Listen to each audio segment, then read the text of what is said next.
প্রথমবারের মতো রাষ্ট্রীয় সফরে ভারত গেলেন আফগানিস্তানের পররাষ্ট্রমন্ত্রী আমির খান মুত্তাকি।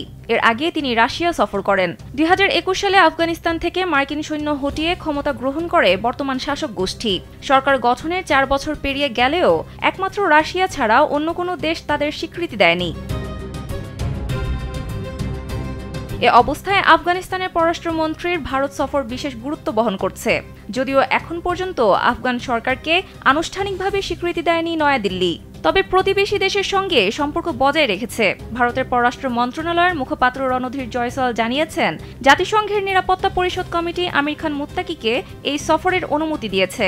ভারতের পররাষ্ট্রমন্ত্রী এস জয়শঙ্করের সঙ্গে বৈঠক করবেন আমির খান মুত্তাকি। তবে প্রধানমন্ত্রী নরেন্দ্র মোদীর সঙ্গে বৈঠক হবে কিনা সে বিষয়ে কোনো স্পষ্ট বার্তা পাওয়া যায়নি।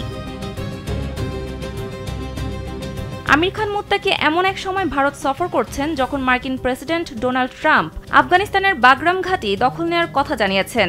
যদিও ট্রাম্পের এমন দাবির বিরোধিতা করছে চীন, রাশিয়া, ইরান, ভারত ও পাকিস্তান সহ মধ্য এশিয়ার আরও বেশ কয়েকটি দেশ।